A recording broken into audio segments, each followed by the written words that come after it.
It's great to have Dave Rubin back on the show. Dave is host of the Rubin Report on YouTube and on Aura TV, ORA.TV.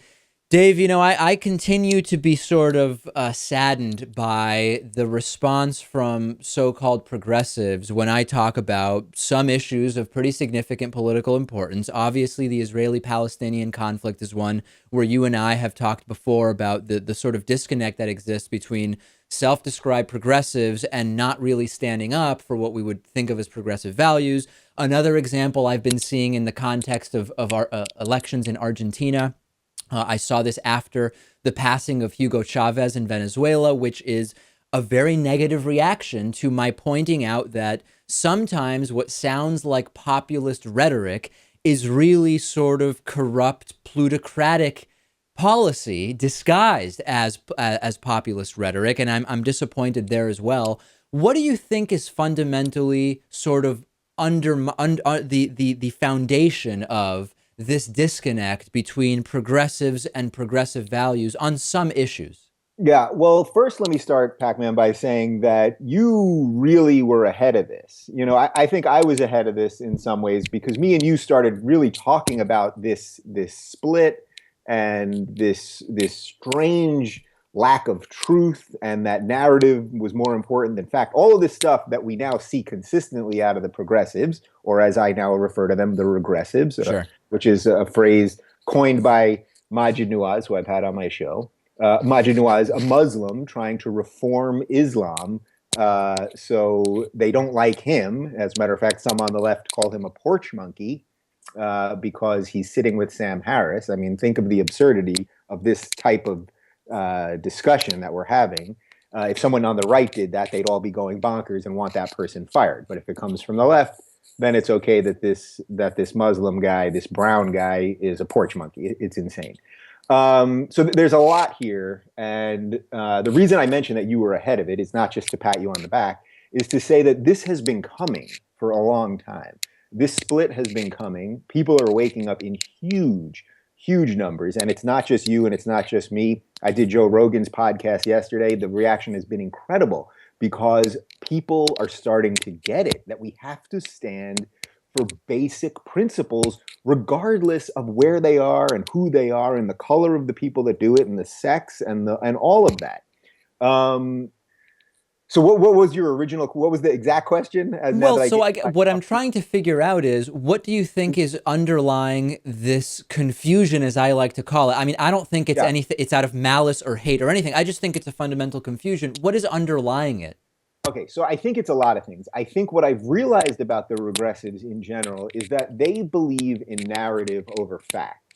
So in many cases, facts just simply don't matter.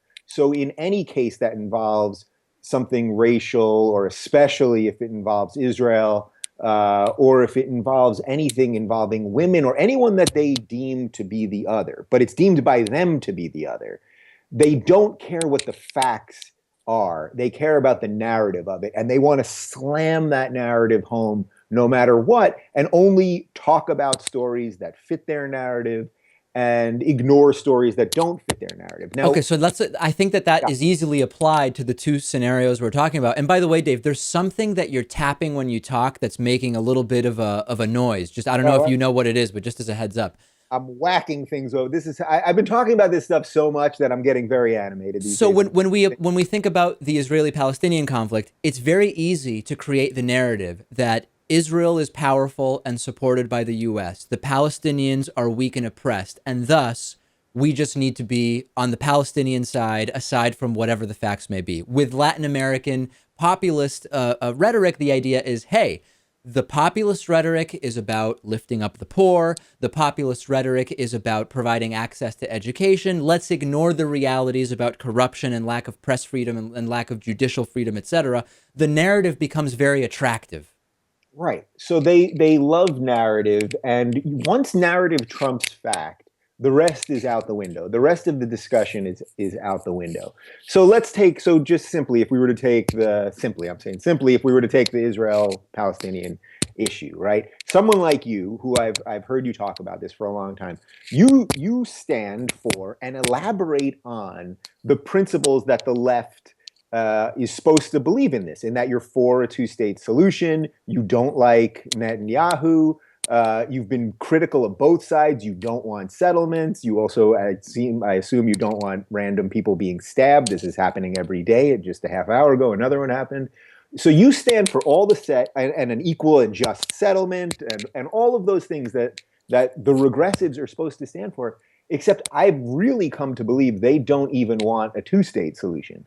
As a general rule, and I can't say all of them, but what's happening on the left is if you can't clearly say, sorry, there's simply no excuse for randomly stabbing civilians and driving cars into civilians and chopping people's heads off with machetes. And this is a society and a country that already survived wave after wave of suicide bombing and plenty of other shootings and all kinds of crazy stuff. Now you could say, well, the reason for all of that is the conflict, and so that's the geopolitical part of this. Now there's also a pretty intense religious part of it. That's where somebody like Sam Harris would focus, and people on the left seem to focus more on the geopolitical. This instance of Israel-Palestine is a perfect confluence of these two things coming together. You cannot tell me, there are videos every single day coming out of Gaza, coming out of the West Bank, coming out of Al-Aqsa Mosque in Jerusalem, by the way, which stands on the Temple Mount, the holiest place in Judaism, where Israel doesn't allow Jews to pray out of respect to Muslims. Well, yeah, and I was actually there just a couple months ago, and I went at the right time where non-Muslims were allowed on the Temple Mount, but of course not in the mosque. And I won't rehash the entire story, but my observations were very, very interesting from that afternoon.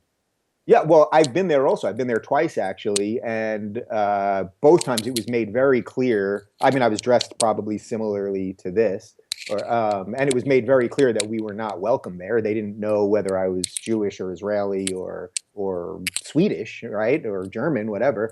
But the point is that this is a perfect confluence of religious. So that there's preachers in these mosques absolutely saying kill all the Jews. And this is being indoctrinated at a very young age. That simply isn't happening on the Israeli side. Now, they have a stronger military, so they can do things military-wise that the Palestinians can't. But if you flip the whole thing, I'm pretty sure there would be a Holocaust tomorrow. That's what they're saying. So this is what I mean about where narrative trumps fact. People on the left say, well, just do a two-state solution, build a big wall, blah, blah, blah. But they're not, they're just saying that. It sort of ignores the realities that to even have that conversation, both sides, and we could have a specific conversation about the details, but both sides are being asked to give preconditions to these negotiations, and both sides are being asked to accept elements in advance that there's no way they're going to accept, right? I mean, you can't even get to that conversation. Look, without getting too much into the weeds of the history of everything, 10 years ago, Israel left Gaza. There's not one Jew in Gaza. Hitler would love the place, right? There's not one Jew. They have a border with Egypt and a border with Israel. The border with Israel, stuff gets through every day. That's how they get all their medicine and electricity and all of their goods and services, blah, blah, blah. The border with Egypt is 100% closed. Egypt bombed the border, filled the tunnels with sewage and seawater so that nothing gets through. Why isn't By the way, Gaza before 1967, Gaza was part of Egypt. So why doesn't anyone say Egypt is in occupation of Gaza? Yeah, and we've talked about that recently. Yeah. Egypt did a bunch of tunnel destruction and a bunch of stuff. You don't even hear about it.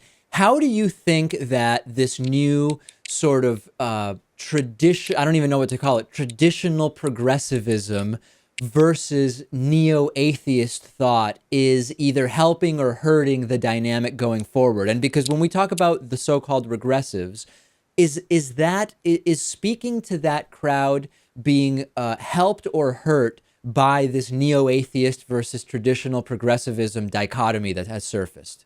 That's deep. I mean, that's deep, and that's a tough one to navigate. I would say that the best thing that we can do, right? So as the best thing as traditional liberals, I want peace for everybody. I want these people. I don't believe in religion. I am not a religious person, but I believe that religious people of any religion, Islam, Judaism, Christianity, Baha'i, whatever, that they should all be able to pray in peace and go to their holy sites in peace and all of that.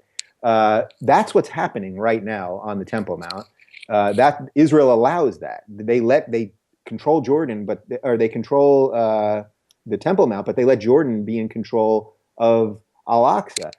Those are the types, we need more tolerance. You know, in Israel, every sign on the road is in Hebrew, English, and Arabic. Just this week, they passed a bill to start teaching 5-year-olds in school Arabic because they want to teach coexistence. Nothing like that is happening on the other side. So what I think, what the regressives have to do is say, this is one case where fact has to trump narrative. This is a profoundly complex issue. And just saying the moral high ground of the 1967 borders, blah, blah, it implies that there was peace before 1967, which there wasn't. None of the Arab countries were at peace with Israel. And actually, the PLO, the Palestine Liberation Organization, was founded in 1964. So it was founded 3 years before the occupation. The whole thing is crazy. And unfortunately, there's not a lot of dialogue like this. So what I'll tell you, if you want to help people, what you clearly do, everybody in the world should say, no more, you're not allowed to win a state through terror. So imagine everyone that says it's okay that Hamas shoots rockets and that these people get stabbed, you're never going to get a state like that, right or wrong or whatever. You simply will never get a state by just endlessly murdering people and through terror. So imagine if Hamas was just a peace movement instead, right? Imagine if anywhere in the Palestinian territories, there was a true peace movement, a Gandhi. You know, and Hamas was saying, we're going to take this kill all the Jews stuff out of our charter and blah, blah, blah. And we're going to have a peace movement. And then Israel was still bombing them. Guess what? I would be the first one to condemn them. The reason I'm so against the regressive left is because I'm on the left. I want my people to act better, right? So I would want the Jews to act better.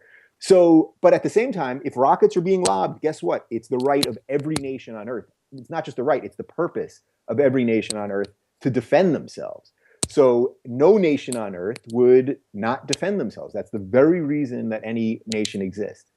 So the best we can do is try to show our friends on the left that this isn't a clear-cut case, even though they really want it to be. Absolutely. And for more of this discussion, don't miss the Rubin Report on YouTube and on Aura TV. Dave Rubin, always great to have you on. Oh man, Pakman, did I let you talk at all? What did I just do for the last 20 minutes? I said a few things. It was good.